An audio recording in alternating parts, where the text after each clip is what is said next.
இது book review இல்ல. நான் கேட்ட ஒரு கியூட் லிட்டில் ஹார்ட் வார்மிங் ஸ்டோரிய உங்ககிட்ட ஷேர் பண்ண போறேன். Leo Paul ஏஜாமிங்கிறவரு public speaker. இவரு சவுதி விசிட் பண்ணப்ப ஒரு ஹோட்டல் ரூம்குள்ள என்டர் ஆகுறாரு. அங்க டவலால செய்யப்பட்ட கண்கள் மட்டும் வரையப்பட்டிருந்த ஒரு கியூட் பெங்குவின் இவரை வெல்கம் பண்ணுது. அண்ட் அது கீழே ஒரு நோட் இருந்துச்சு. ஹாய், நான் சாயிஃப். நான் தான் உங்க ரூமை கிளீன் அண்ட் பெர்ஃபெக்ட்டா வச்சிருக்கேன்.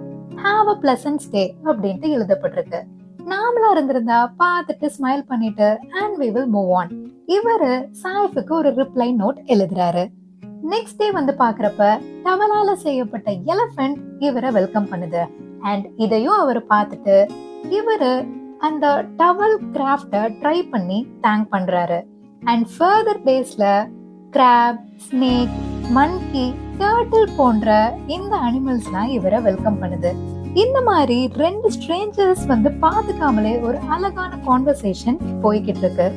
அண்ட் இந்த மாதிரி போறப்ப ஒரு நாள் என்ன ஆகுதுன்னா, இவர் ஹோட்டல் ரூம்குள்ள என்டர் ஆகுறப்ப ஒரு திருன்னு முழிக்கிற ஒரு டால், அது கீழே ஒரு நோட் இருந்துச்சு.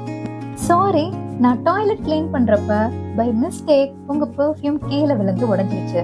நீங்க அதோட பிராண்ட் நேம் சொன்னீங்கன்னா நான் அதை வாங்கி வைப்பேன். சாரி அகைன் அப்படின்ட்டு எழுதப்பட்டிருந்துச்சு.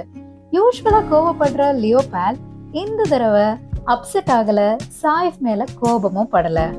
அண்ட் ஃபைனல் டே வருது. அவர் ஹோட்டல் ரூம்குள்ள என்டர் ஆகுறாரு. அங்க அவரு ஒரு பிராண்ட் நியூ பெர்ஃப்யூமை தன்னோட பெட்ல பாக்குறாரு. அண்ட் வெக்கேட் பண்றப்ப சாயிஃபை பார்த்து பேசி அண்ட் அவருக்கு கிரேட்ஃபுல்லா தேங்க்யூ சொல்லிட்டு அண்ட் தன்னோட ஸ்டேயை பிளசன்ட் அண்ட் மெமரபிளா மாத்தினதுக்கு ஒரு ஸ்பெஷல் தேங்க்ஸ் சொல்லிட்டு கிளம்புறாரு. இந்த ஒரு ஸ்டோரி மூலமா நான் லேர்ன் பண்ணது என்னன்னா, இந்த ஏஐ வேர்ல்ட்ல காப்பி பண்ண முடியாத ஒண்ணுனா அது நீங்க தான். நீங்க எந்த ஒரு டாஸ்க் பண்ணாலும் leave a piece of your self.